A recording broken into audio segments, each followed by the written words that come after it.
आपने जैसे बताया 4 शरीर फिजिकल बॉडी के होते हैं, हम्म तो जो ग्रह नक्षत्र हैं वो हम्म जो स्टार्स हैं, हम्म ग्रह नक्षत्र हम्म वो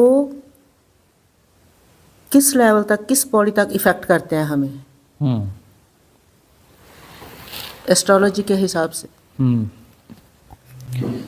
कुल 7 शरीर होते हैं, जिसमें एक शरीर को हम देख पाते हैं। यह है भौतिक शरीर, इसे हम देख पाते हैं। अब बाकी शरीरों को हम नहीं देख पाते। साधना की गहराइयों में जाने पर बाकी शरीरों का क्रमशः अनुभव होता है। तो पहला शरीर है फिजिकल बॉडी, भौतिक शरीर। दूसरा शरीर है ईथरिक बॉडी, आकाश शरीर। तीसरा शरीर है कॉजल बॉडी, जिसे हम सूक्ष्म शरीर भी कहते हैं, कारण शरीर भी कहते हैं। चौथा शरीर है मेंटल बॉडी, मनस शरीर। और पांचवा शरीर है, वहाँ से मेटाफिजिकल वर्ल्ड शुरू होता है। यह फिजिकल वर्ल्ड के हिस्से हैं। ये जो 4 शरीर हैं इस भौतिक जगत के हिस्से हैं, फिजिकल वर्ल्ड के हिस्से हैं। पांचवा शरीर जो है वह मेटाफिजिकल वर्ल्ड का हिस्सा है, जिसे हम आत्म शरीर या आत्मकाया कहते हैं या स्पिरिचुअल बॉडी कहते हैं। छठवां शरीर है ब्रह्मकाया, ब्रह्मकाया जिसे हम कॉस्मिक बॉडी भी कहते हैं। और सातवां शरीर है, उसे हमने नाम दिया है शिवकाया। एक्चुअली वह जो है इनफाइनाइट है, निर्गुण है, निराकार है, और वहाँ पर कोई भी विकार नहीं है, कोई भी सेपरेशन किसी भी तल पे नहीं है। उसे बॉडीलेस बॉडी भी कह सकते हैं। तो इस प्रकार से कुल 7 शरीर होते हैं। अब जो है ग्रह नक्षत्रों का प्रभाव होता है, ज्योतिष तभी काम करता है। भाई ज्योतिष काम कर रहा है, ज्योतिष के हिसाब से आपका भविष्य बताया जा सकता है। आपका इन द सेंस जो भौतिक शरीर यहाँ सरवाइव कर रहा है उसका भविष्य जो है वह बताया जाता है। नाड़ी ज्योतिष है, नाड़ी ज्योतिष के अलावा भृगु संहिता है ना, जो कुंडलिनी वगैरह इस प्रकार का होता है। उसके अलावा समुद्र शास्त्र है, जिसमें हस्तरेखाओं के माध्यम से भी आपका भविष्य बताया जाता है। और जो अच्छे जानकार हैं, अच्छे ज्योतिष हैं, वो बराबर आपके बारे में बता देते हैं, आपके भूत और भविष्य के बारे में बता देते हैं। नाड़ी ज्योतिष वाले तो आपका नाम, पता, आपके माता पिता का नाम, आपकी गर्लफ्रेंड का नाम, आपके बॉयफ्रेंड का नाम, सब कुछ बता देते हैं। कौन सी नौकरी, कौन सी कार खरीदोगे, कौन से सन में खरीदोगे, उसका कलर क्या होगा, है ना। कौन से बैंक में जॉब करोगे, बैंक का नाम भी बता देते हैं, है ना। कौन से डिपार्टमेंट में जॉब करोगे, उस डिपार्टमेंट का नाम बता देते हैं। जबकि जब यह अगस्त मुनि ने और उनके व्यवस्था में जो लोग थे उन लोगों ने ये सब लिखा है, उस समय तो ये अस्तित्व में नहीं थे, न ये देश थे, न ये संस्थाएं थी, न ये कार जैसी कोई चीज़ थी, और न कंपनियां पैदा हुई थी, और न ये कलर थे उस समय में। वो सब कुछ उसमें आ जाता है। जो अच्छा जानकार है वो तो बहुत डीप में जाके बहुत सारी चीज़ें बता देगा आपको। आपके कार का जो मॉडर्न नेम है ना, कलर का, वह भी बता देगा, कार का मॉडल भी बता देगा। खाली टाइम ट्रैवल का कुछ है क्या इसमें? नहीं, टाइम ट्रैवल का कुछ नहीं है। इसे जो है बहुत गहरे में समझने की बात है कि कार्य कारण श्रृंखला में जो है बहुत सारी चीज़ें तय होती हैं, बहुत सारी चीज़ें तय होती हैं। तो कार्य कारण श्रृंखला के हिसाब से ज्योतिष बता दिया जाता है। लेकिन अगस्त मुनि वाली जो व्यवस्था है वह तो खैर कुछ नेक्स्ट लेवल की बात है। बाकी ज्योतिष अलग है और नाड़ी ज्योतिष अलग है, वो नेक्स्ट लेवल की बात है। तो नाड़ी ज्योतिष में जो ज्योतिष बता रहा है एक्चुअली वह ज्योतिष का रचयिता नहीं है। वो तो पट्टियाँ उसमें ऑलरेडी हैं, भोजपत्रों में लिखी हुई पट्टियाँ हैं, और उन पट्टियों को कूट तमिल में लिखा गया। मतलब तमिल भाषा नहीं, तमिल भाषा एक साधारण भाषा है, कूट तमिल है ना। मतलब वह जो बहुत गहरी भाषा है, वो बहुत गहरी भाषा है। कूट तमिल यानी संस्कृत का कुछ जो है एक अलग ही फॉर्म है, डीप फॉर्म है। बाद में जो है वह बाकी भाषाएं बनी, तमिल या अन्य भाषाएं बनी, तो वह कूट तमिल बिल्कुल अलग भाषा है। उसे हम तमिल कह देते हैं क्योंकि वो तमिलनाडु के केंद्र में चीज़ें हुई, लेकिन वो तमिल नहीं है ना। तो तमिल एक्चुअली संस्कृत से थोड़ा निकटवर्ती भी भाषा है किसी तल पर। जैसे ये हिंदी उससे आई है, तो ऐसे तमिल भी वहीं संस्कृत से ही आई है। तो कूट तमिल जो है बिल्कुल अलग किस्म की भाषा है। उसको सीखने के लिए जो है कोई चुना हुआ कोई बंदा हो, मतलब एक खास किस्म का इंटेलेक्चुअल बंदा हो, खास क्वालिटी का बंदा हो, गॉड गिफ्ट हो उसके पास में, तब जो है उसको ठीक ढंग से सीख सकता है 20 साल लगा करके। 20 साल यदि उसे स्ट्रॉन्ग ट्रेनिंग दी जाए तो कूट तमिल को पढ़ना हुआ सीख जाएगा। लेकिन हर कोई नहीं सीख सकता, क्योंकि जो रेयर वंस ऐसे बंदे रहते हैं। अभी तो ऐसा हो गया है कि वो बहुत प्रैक्टिस करके आधा अधूरा सीख करके आधा अधूरा बताने वाले लोग पैदा हो गए हैं। लेकिन कूट तमिल जो है ना, और ज्योतिष, ये ऐसी चीज़ें हैं जो हर कोई नहीं सीख सकता है। वो ऐसे सीखेगा तो कैसे सीखेगा? वैसे ही सीखेगा जैसे बहुत सारे लोग कवि बन जाते हैं ना, तो तुकबंदी करने लगते हैं। वो कवि हैं क्या? नहीं, उनको इसमें जान होती ही नहीं है, उनकी कविताओं में कोई जान नहीं होती, वो अमर नहीं हो सकते, ठीक है ना। तो वैसे ही जो है कूट तमिल के जानने वाले कुछ रेयर वन होते हैं। और ऐसा कोई बंदा मिल जाए तो वो आपको ऐसी ऐसी चीज़ें पढ़ के बताएगा कि आप आश्चर्यचकित रह जाएंगे। और ऐसा कोई नाड़ी ज्योतिष पढ़ने वालों में 1000 में कोई एक आधी बंदा होगा ऐसा, बाकी 999 सब गड़बड़ बंदे ही मिलेंगे, है ना, जो थोड़े बहुत सीख गए हैं और पढ़ करके कुछ थोड़ा नाम पता कर 2-4 चीज़ें कुछ चीज़ें बता देंगे, हो गया। लेकिन वैसा जानने वाला बहुत कम होगा। तो बिल्कुल नेक्स्ट लेवल की चीज़ है। उसमें टाइम ट्रेवल जैसा भी कह सकते हैं, उसे टाइम ट्रेवल जैसा भी कह सकते हैं कि टाइम ट्रेवल करके, पर ऐसा नहीं है कि वो उस समय वो सब कुछ लिख दिया गया। कूट तमिल का मतलब यह है कि वह अनफोल्ड होता है उस समय में, जिस समय वो पढ़ा जा रहा है ना, और थंब के साथ मैच करता है, वो थंब के साथ उसके चिन्ह मैच कर रहे हैं, तो पढ़ने वाले के साथ में वह चीज़ अनफोल्ड होती है। क्योंकि वही पट्टी जो है, उसी पट्टी में लाखों लोगों का भविष्य लिखा हुआ है, एक ही पट्टी में। ऐसी उनके पास लाखों पट्टियां हैं, लाखों पट्टियां, लेकिन इंसान तो बहुत ज़्यादा, कितने मर रहे हैं, पैदा हो रहे हैं, मर रहे हैं, पैदा कब हो रहे हैं, तो उसका सारा भविष्य उसमें लिखा है। तुम आज बैठे हो तो तुम्हारा आज का भविष्य वो इस जन्म का बता देंगे। तुम जो है अपना 1000 साल बाद फिर से जन्म लेके आओगे, फिर नाड़ी ज्योतिष के पास जाओगे, तो फिर वही पट्टी फिर खोली जाएगी और उस जन्म का भविष्य फिर उसी पट्टी से फिर पढ़ के बताया जाएगा। मतलब एक ही पट्टी जो है तुम्हारा हजारों बार का भविष्य पढ़ सकती है, लाखों बार का भविष्य उसमें लिखा हुआ है। तो जन्म लेते जाओ, उसी वो पट्टी सुरक्षित रहेगी। तुम 1 लाख साल बाद जन्म लोगे और तब फिर जाकर के वही पट्टी खोली जाएगी और उस जन्म का भविष्य उसी में लिखा होगा। वही पट्टी है, लेकिन उस तरीके से अनफोल्ड होगी, उस समय के हिसाब से अनफोल्ड होगी वह। तो कूट तमिल एक ऐसी भाषा है, वो अनफोल्ड होती जाती है, उस समय के हिसाब से अनफोल्ड होती है। तो एक बहुत डीप मिस्ट्री है ये। अब इस डीप मिस्ट्री के बारे में कभी और खोलेंगे। अभी मूल प्रश्न क्या है? मूल प्रश्न यह था कि जो है, जो ग्रह नक्षत्र हैं वो प्रभाव डालते हैं मनुष्य जीवन पर, और उसके हिसाब से उनका भाग्य और सब जो है वह निर्धारित होता है। तो किन किन शरीरों पर उनका प्रभाव होता है? 4 शरीर भौतिक शरीर हैं, फिजिकल वर्ल्ड के हैं, और 3 शरीर जो है मेटाफिजिकल वर्ल्ड के हैं, जिसमें 2 मेटाफिजिकल वर्ल्ड के कहलाएंगे, एक तो फिर वो बियॉन्ड सब कुछ है ना, अल्टीमेट है। तो अब जो है ये 4 शरीर में से किन शरीरों पर इनका प्रभाव होता है? इन चारों पर होता है। ग्रह नक्षत्रों का प्रभाव इन चारों पर होता है, ठीक है ना। अब जैसे चंद्रमा का प्रभाव जो है मन पर बहुत ज़्यादा होता है।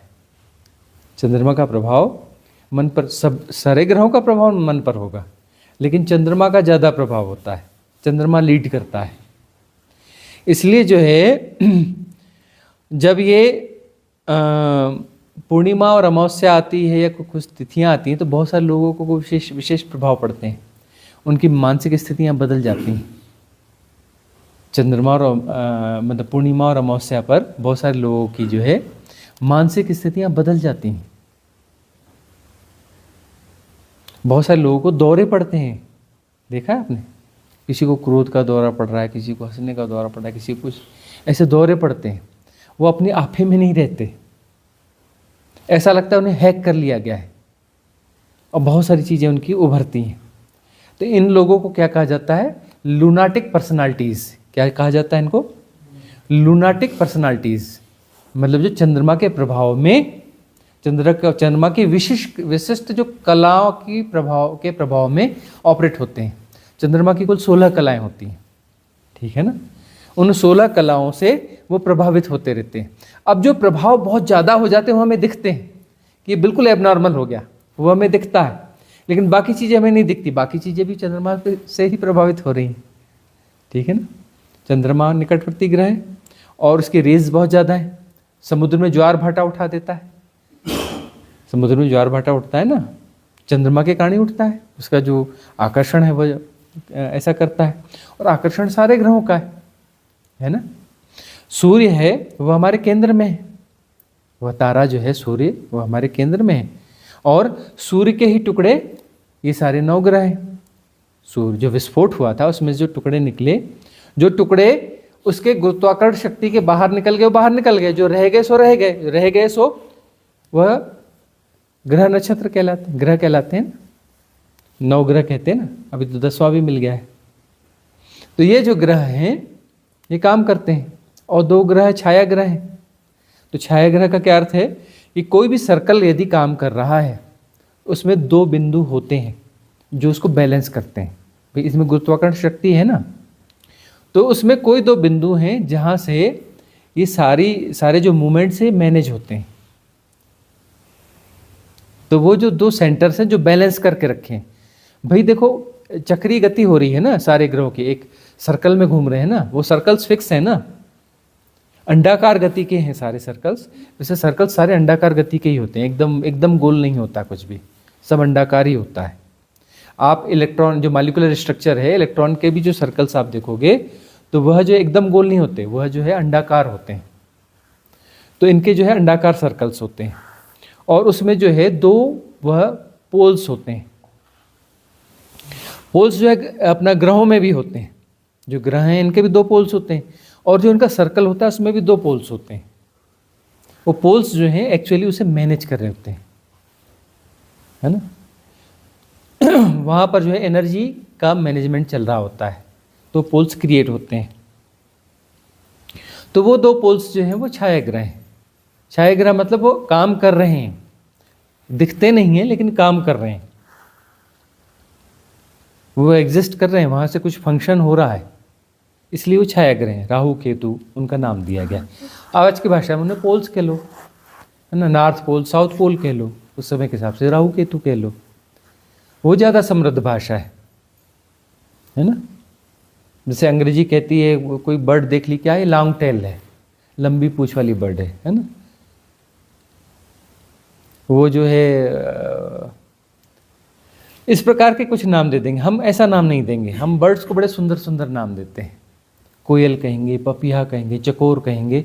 इनके बोलने से ही आपके अंदर में कुछ तरंगे पैदा हो जाती हैं। इनके बोलने मात्र से, इनके प्रोनाउंसिएशन से ही आपके भीतर तरंगे पैदा हो जाती हैं। तो वह जो है हमारी संस्कृति जो रही है सनातन की, वह बड़ी अलग किस्म, नेक्स्ट लेवल की वैज्ञानिक संस्कृति रही है। ये नॉर्मल विज्ञान वाली संस्कृति नहीं है, नेक्स्ट लेवल का विज्ञान है, जो कि सिर्फ इस भौतिक जगत के विज्ञान से जुड़ा हुआ नहीं है, अंतर जगत और भौतिक जगत दोनों का सामंजस्य उसमें रहा है। तो ये सारे शब्द वगैरह जो है, वर्णाक्षर वगैरह, ऐसे जैसे अंग्रेजी की 26 बना दी गई, ऐसे बनाए नहीं गए, खोजे गए हैं कि कितने होते हैं। वह साधना की गहरी दशाओं में सारी ध्वनियाँ खोजी गई हैं, सारे वर्णाक्षर खोजे गए। ऐसे किसी ने डिज़ाइन नहीं किया है। ये साधना की गहराई में जाके वहाँ ढूंढा गया कि इनका डिज़ाइन क्या है। इतने ये ध्वनियाँ मिल गई, इतने वर्णाक्षर हैं, तो इनके डिज़ाइन क्या है, वो साधना में जाके खोजे गए, इसलिए वो काम करते हैं। अब हार्वर्ड और कैम्ब्रिज और सारे बताते हैं कि ये जो वर्णाक्षर हैं इनकी पाइप्स बना दो वैसे ही, जैसे अ आ ई जो भी हैं वैसे पाइप्स बना दो। एक तरफ से हवा डालो और 2 छेद रखो और दूसरी तरफ से हवा निकलने दो। इधर से नॉर्मल हवा डालोगे, दूसरी तरफ से आवाज़ निकलेगी। कौन सी आवाज़ निकलेगी? जो वर्णाक्षर है वही आवाज़ निकलेगी। अ से अ निकलेगा, ब से ब निकलेगा, फ से फ निकलेगा, ल से ल निकलेगा, है ना। तो ये बहुत बहुत साइंटिफिक मामला, ये नेक्स्ट लेवल का साइंस है, ये ऑर्डिनरी साइंस नहीं है अभी का ना। तो जो है वह जो ग्रह नक्षत्र हैं वह आपस में जुड़े हुए हैं, आपस में जुड़े हुए हैं। सूर्य का एक गुरुत्वाकर्षण बल है, उस गुरुत्वाकर्षण बल से जो है सारे ग्रह नक्षत्र जुड़े हुए हैं और उस आकर्षण के कारण वह उस ऑर्बिट को कंप्लीट करते हैं। ऑर्बिट बिल्कुल फिक्स है ना। इतने साल, इतने महीने, इतने घंटे, इतने मिनट, इतने सेकंड में वह ऑर्बिट कंप्लीट करते हैं ग्रह, है ना। और जैसे धरती हमारी तो एक घूर्णन गति करेगी, एक कक्षीय गति करेगी। अक्षीय गति और कक्षीय गति 2 करेगी ना। घूर्णन गति है ना, एक अक्षीय गति अपना एक घूर्णन गति करती है और 24 घंटे में घूर्णन गति करेगी और अपना 365 दिन में और 4 घंटे और कुछ मिनट और कुछ सेकंड में वह अपना ऑर्बिट कंप्लीट करेगी, कक्षीय गति पूरी करेगी। तो ये बिल्कुल तयशुदा है। तो ये तयशुदा है, ये नियम बड़े काम कर रहे हैं ना। उसका गुरुत्वाकर्षण है, इतना है, वो ऐसे ऐसे काम करेगा। तयशुदा का अर्थ है कि वह क्रमिक रूप से बदल रहा है, एकदम उटपटांग तरीके से नहीं बदल रहा है, बदल सब कुछ रहा है। वो एकदम कांस्टेंट नहीं है ना, बदल रहा है। आपको मालूम है ना, जो घड़ी है इस घड़ी को, टाइम को जो है रीसेट करना पड़ता है। वो कौन सी घड़ी? ये वाली घड़ी का तो टाइम वैसे ही अपने आप ही गड़बड़ाता है। तो जो घड़ी, एटॉमिक घड़ी जो बनाई गई है, ठीक है ना, एटॉमिक घड़ी जो बनाई गई है जिसमें कि बहुत कम वेरिएशंस होते हैं, तो उसको जो है रीसेट करना पड़ता है। कुछ सालों में एक बार जो है उसके सेकंड, नैनो सेकंड्स में जाकर के कुछ हेर फेर करने पड़ते हैं, है ना। और कुछ साल बाद जाकर के 1 सेकंड पूरा सेट करना पड़ता है, पूरा 1 सेकंड उसका सेट करना पड़ता है, क्योंकि उतना फर्क आ चुका होता है। जो ऑर्बिट कंप्लीट होता है उसमें कुछ सालों में उतना फर्क आ चुका होता है, लेकिन इतना माइनर होता है कि उसे पकड़ना मुश्किल होता है। एक बार की घटना है, पुराने समय की घटना है कि देखो ये कितने देरी से चेंज होते हैं, जो भी ग्रह नक्षत्र हैं और दूर दूर के तारे हैं, बहुत दूर दूर के तारे हैं, सब प्रभाव करते हैं, सारे के सारे प्रभाव करते हैं।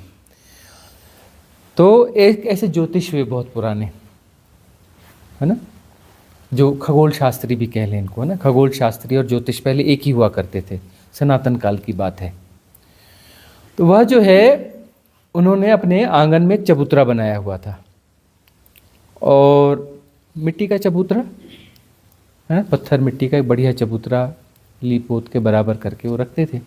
उसमें जो है रात को स्टार गेजिंग किया करते थे। उस समय कोई ग्रह वो तो थे नहीं उनके पास में, दूरबीन नहीं है वो, है ना। तो अपनी गणनाएं कैसे करते थे? स्टार गेजिंग करके, वो आकाश को देख करके। तो क्या करते थे, वो उसमें लेट जाया करते थे और लेट करके सब देखा करते थे, कहाँ क्या है, कैसी गतियाँ चल रही हैं, रिसर्च किया करते थे, है ना, खुली आंखों से रिसर्च किया करते थे। तो अब ठंड का समय चालू हो गया, ठंड का समय चालू हो गया तो उनकी बहू जो थी बड़ा स्नेह करती थी अपने ससुर से, पितरवत। तो वह जो है उसने देखा ससुर जी का अब ठंड है तो कैसा क्या करें, वो उस पर लेटते हैं सीधे। तो एक जो है कंबल उसने बिछा दिया, कंबल जो है चबूतरे पे बिछा दिया। अब जो है वह सोए, उसमें आए अपने हैबिट के हिसाब से आए और सो गए और अपना स्टार गेजिंग करने लग गए। और जो है वो बड़े परेशान हो गए, बहुत परेशान हो गए, इधर उधर मचलें कुछ करें, बड़ी शांति से देखा करते थे, परेशान हो गए। बहू आते जाते आंगन में इधर उधर देखी, पिताजी परेशान क्यों हैं आज, पिताजी परेशान क्यों हैं आज। फिर उसको कुछ स्ट्राइक किया, वो गई, पिताजी आप परेशान क्यों हैं? बोले बेटा बड़ा गड़बड़ हो गया है। बहुत गड़बड़ हो गया। क्या गड़बड़ हो गया? पूरे पूरे ग्रह नक्षत्र तारे जो हैं 2-2 इंच नीचे आ गए हैं, धरती के निकट आ गए 2-2 इंच। वो जो लाइट ईयर से भी दूर हैं, इतने दूर हैं, प्रकाश वर्ष के हिसाब से दूर हैं, वो भी 2-2 इंच नीचे आ गए। मतलब खुली आंखों से उनका वो देखो, खुली आंखों से वो लाइट ईयर्स के डिस्टेंस को बोल रहे हैं कि ये जो अपना बृहस्पति है 2 इंच नीचे आ गया, और ये भी अपना शुक्र 2 इंच नीचे आ गया, मंगल दूर, वो फलाने दूर दूर के तारे हैं जो स्टार्स हैं अलग दूसरी गैलेक्सी के, वो भी 2-2 इंच नीचे आ गए। बहू जोर जोर से खिलखिला के हंसी, पिताजी आप गड़बड़ मत करिए, कुछ भी नहीं आया ऐसा। बोले कैसे? मैं तो देख रहा हूं। बोले पिताजी मैंने आपके चबूतरे पे कंबल बिछाया, 2 इंच मोटा है, आप 2 इंच ऊपर उठ गए हो। आप जो है 2 इंच ऊपर उठ गए हो। आपकी गणना वो ऐसे नहीं आया है ना, आपकी गणना में कोई फर्क आया, गणना सब ठीक है, आप जो है रिड्यूस कर लो उसके डिस्टेंस में, ये 2 इंच वाले जोड़ लो आप।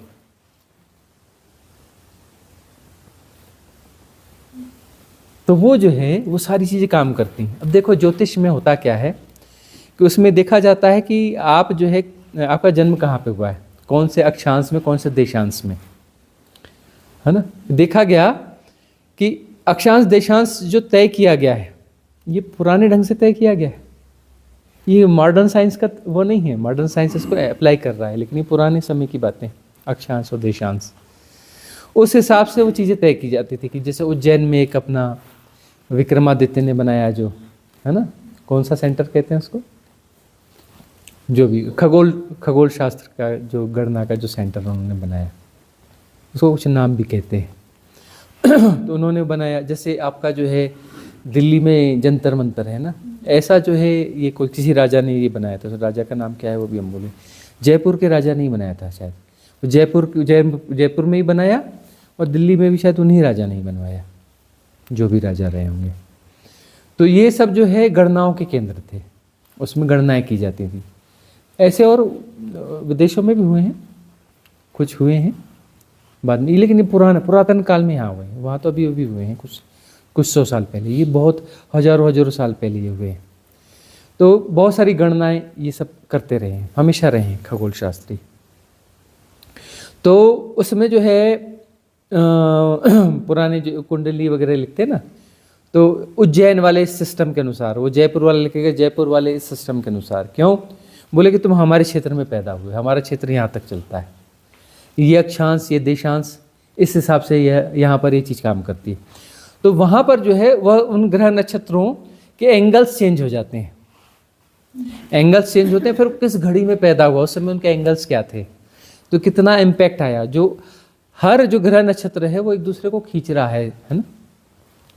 अब जो है सिर्फ सूर्य सबको पकड़े हुए ऐसा नहीं, सब एक ग्रह एक दूसरे को पकड़े हुए हैं। धरती सबको पकड़े हुए है, शुक्र सबको पकड़े हुए हैं, गुरु सबको पकड़े हुए हैं, कुबेर सबको पकड़े हुए, वरुण सबको पकड़े हुए।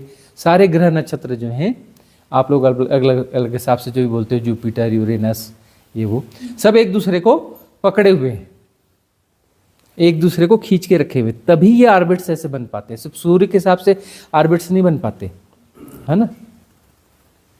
और सब हमारे रिश्तेदार हैं, ये हम बार बार कहते हैं, सारे ग्रह नक्षत्र हमारे रिश्तेदार हैं, है ना। धरती हमारी माता है, मतलब इसी मिट्टी से हम बने। तो सूरज हमारे नाना जी हुए, क्योंकि वहीं से तो धरती निकली ना, और धरती से हमारे ये चंद्रमा निकले एक्चुअली, लेकिन हम उसको मामा बोलते हैं, क्योंकि है तो उसी का हिस्सा। वो धोखे से जुड़ा रह गया था, बाद में थोड़ा अलग हो गया, तो हमारे मामा हो गए।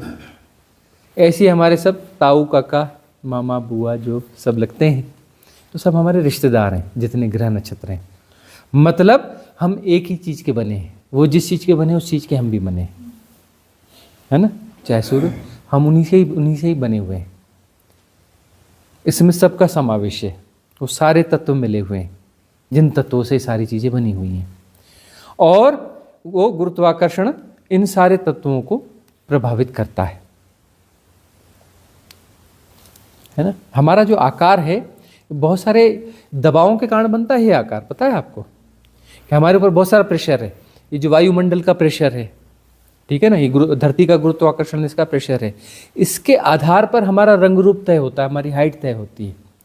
हमारा रंग रूप हाइट जो तय होता है ऐसे ही तय नहीं होता, हम बहुत सारे दबावों में जी रहे हैं। अब यदि अंतरिक्ष में जाके आपको खड़ा कर दिया जाए तो क्या होगा? शरीर आपको ऐसे ही, वो जो पहनते हैं ना वो ड्रेस, क्या ड्रेस बोलते हैं उसको, स्पेस सूट, स्पेस सूट न पहनाया जाए, उसमें एक खास किस्म का प्रेशर क्रिएट किया जाता है जो कि यहाँ के गुरुत्वाकर्षण और इन दबावों के अनुरूप होता है। वायुमंडल का जो दबाव है, ये सारे दबाव है, इस अनुरूप उसके अंदर फिक्स किया जाता है। यदि इसको हटा दिया जाए तो क्या होगा? शरीर क्या हो जाएगा? ब्लास्ट हो जाएगा। शरीर क्या हो जाएगा? ब्लास्ट हो जाएगा। दबाव नहीं रहेगा तो ब्लास्ट हो जाएगा। तो जो है वह दबाव, ये सारे दबाव के कारण हमारे होता है। और ये सारे दबाव कौन से? सब अलग अलग तरंगे आ रही हैं, अलग अलग वो प्रेशर आ रहे हैं, खींचतान वाले प्रेशर हैं, इनको आकर्षण बल कहते हैं। हर ग्रह नक्षत्र के कुछ आकर्षण बल हैं, इनको जैसे धरती के, इसको हम गुरुत्वाकर्षण बल कहते हैं ना। ऐसे बहुत सारे गुरुत्वाकर्षण बल, मतलब इनके केंद्र से जो है, केंद्र खींच रहा है ना। देखो गुरुत्वाकर्षण बल जो है ना वो सब में होता है, एक पत्थर में भी होता है, तभी तो पत्थर के शेप में है, नहीं तो पत्थर कैसे रहता? वो पत्थर कोई भी है, कैसा भी हो, तो फिजिक्स के हिसाब से आप उसका सेंटर निकाल सकते हो। आड़े टेढ़े पत्थर का भी कोई सेंटर होता है, उसे बड़े गुणागणित निकालने पड़ते हैं कि इसका यहाँ है, यहाँ ऐसा है, यहाँ ऐसा है, तो उसका सेंटर यहाँ बैठेगा, है ना। आड़े टेढ़े पत्थर का भी सेंटर, ऐसा नहीं कि गोल का ही सेंटर होगा, सबका कोई ना कोई एक केंद्र होता है, और उस केंद्र में गुरुत्वाकर्षण शक्ति होती है, वह शक्ति होती है, और वह शक्ति जो है सारे अणुओं को खींच के संभाल के रखती है। इसी कारण उसका शेप है, ये तो शेप बनेगा कैसे? उसी के कारण उसका शेप है। तो हर ग्रह नक्षत्र में उसका कुछ होता है। तो यह मत सोचना कि ग्रह नक्षत्र ही तय करते हैं कि आप क्या होंगे, कैसे होंगे। इसमें जो है यह इससे भी तय होता है। किससे भी तय होता है? कि आपके घर के पास में कोई पहाड़ है, कोई पत्थर है, तो उसके अंदर भी तो एक केंद्र है, वो इनको खींच रहा है तो उतनी ताकत लगा रहा है कि वो केंद्र तक जाएगी, ऐसा नहीं है, उसको ताकत ज़्यादा लगती है, तो वो उसकी ऑरा जो है वो दूर तक रहेगी। आप किसी पत्थर के पास से गुजर रहे हो, मतलब पत्थर से आप प्रभावित हो रहे हो, आप पत्थर से प्रभावित हो रहे हो, उसकी जो गुरुत्वाकर्षण शक्ति है उसकी रेंज तक काम करेगी, ऐसा नहीं है, उसके शेप के बाहर भी वो काम कर रही होती है। वहाँ जो है वह कम काम करती है, वहाँ वह कम काम करती है, लेकिन काम करती है। अब कुछ तत्व ऐसे होते हैं कि वह उनकी शक्ति जो है थोड़ा ज़्यादा काम कर लेती है। तो यदि वो ज़्यादा काम कर लेती है तो फिर वो बाहर की चीज़ों को खींचती है। जैसे मैग्नेट हो गया, मैग्नेट का अर्थ है कि उसके केंद्र की जो शक्ति है वो ज़्यादा हो गई, थोड़ी ज़्यादा हो गई, तो बाहर में जो है उस तत्व से जो चीज़ें ज़्यादा आकर्षित होती हैं उनको खींच के वो चिपका लेगा, लेकिन बाकी को भी मैग्नेट प्रभावित करता है। इसलिए मैग्नेट थेरेपी काम करती है। मैग्नेट आपके शरीर, मतलब आप तो लोहे के बने हुए नहीं हो ना, लेकिन तब भी काम करती है, क्योंकि आपके शरीर में कुछ ना कुछ लोहा है, थोड़ा ना थोड़ा तो लोहा है ना। और सिर्फ लोहे के कारण काम करती है ऐसा नहीं है, वो बाकी चीज़ों को भी खींचती है, आपकी बाकी चीज़ों को भी कुछ ना कुछ प्रभावित करती है, इसलिए मैग्नेट थेरेपी काम कर रही है। तो वह जो ग्रह नक्षत्र हैं वो आपको खींच रहे हैं, उनके पावर ज़्यादा है, इसलिए उनके प्रभाव ज़्यादा होते हैं। आपके घर के आसपास में जो पहाड़ है वो भी आपको प्रभावित करता है, इसीलिए जो है वो उसको क्या बोलते हैं? वास्तुशास्त्र, है ना। इसलिए बोलते हैं कि अरे कहाँ ऊंचा है कहाँ नीचा है वह देख लो, कि ऊंचा नीचा वो आपको प्रभावित करेगा। इधर ऊंचा होना, इधर ढलान होना चाहिए, उधर ऊंचाई होनी चाहिए, क्योंकि उसका भी अपना गुरुत्वाकर्षण बल है। कोई पहाड़ है, ऊंचा है, नीचा है, जमीन है, उसके अंदर में, सबके अंदर में अपने अपने बहुत सारी चीज़ें काम कर रही हैं, है ना। बहुत सारे केंद्र हैं, बहुत सारी चीज़ें हैं। कोई भी आकार होगा, भाई धरती का अपना है, पहाड़ का कोई शेप है, उसके बीच में कुछ अपना कोई सेंटर काम कर रहा है, और वो सेंटर जो उस पहाड़ को मैनेज कर रहा है ना, वही वहाँ खींच के रखे हुए, तब तो पहाड़ मैनेज नहीं, बिखर ना जाएगा। टूटता क्यों नहीं, बिखरता क्यों नहीं, पत्थर क्यों नहीं टूट जाता। अब जो है वो ताकत यदि कहीं 19-20 हो जाती है तो कई पत्थर टूट जाते तो तुरंत उसमें 2 केंद्र बन जाते, केंद्र तुरंत जो है पोल शिफ्ट हो जाते, है ना। अभी पोल शिफ्ट के नाम पे बहुत सारा उल्टा सीधा भी चल रहा है ना, 5D वालों का धरती का पोल शिफ्ट होने वाला है। अरे पोल शिफ्ट का मतलब समझते हो? धरती दो टुकड़े हो जाएगी। बोले नहीं मुझे ऐसे ही शिफ्ट हो रहा है, ऐसे कैसे शिफ्ट हो जाएगा? अरे पोल शिफ्ट होगा का मतलब सीधे धरती दो टुकड़े हो जाएगी। दो से ज़्यादा भी हो सकती, कम से कम दो टुकड़े तो हो ही जाएगी। कोई पत्थर है ना, उसके यदि केंद्र यदि शिफ्ट हो रहा है, पोल शिफ्ट हो रहा है ना, तो उसके टुकड़े हो जाएंगे, टूट जाएगा वह। पोल शिफ्ट हो गया और टूटा भी नहीं, ऐसा नहीं होता है। फिजूल की बातें करते हैं, पोल शिफ्टिंग हो रही है, पोल शिफ्टिंग में टूट जाएगा। अरे कुछ साइंटिफिक बातें भी इधर उधर से रट्टा मार के करते हैं। अरे साइंटिफिक बातें करते तो साइंस को समझो तो सही, डेप्थ में तो जाओ साइंस के। वो किताब की पढ़ी हुई साइंस कितना साथ देगी? किताब की पढ़ी हुई साइंस 2 कौड़ी की साइंस है। 2 कौड़ी की साइंस से तुम कितना समझ पाओगे? अनफोल्ड तो तुम कुछ कर ही नहीं सकते ना। अनफोल्ड होगा तो किताब के बाहर की चीज़ें अनफोल्ड होंगी। अनफोल्ड होना इतना हंसी मजाक तो है नहीं ना। तुम वो किताब की बात पढ़ के वो साइंस, वो वाला साइंस रट्टा इधर से पढ़ के इधर से पढ़ के तुम बोल रहे हो। पोल शिफ्टिंग ये बात हो गई, मतलब 2 पत्थर 2 टुकड़े होगा तो उसके 2 तुरंत वो जो है ना, उसके केंद्र अलग शिफ्ट हो जाएंगे। केंद्र शिफ्ट हो जाएंगे तो उसके जो 2 पोल हैं वो भी अलग अलग हो, वो भी शिफ्ट हो जाएंगे। सारा कुछ रिस्ट्रक्चर हो जाएगा, एनर्जी का पूरा रिस्ट्रक्चर हो जाएगा, कंप्लीट रिस्ट्रक्चर होगा।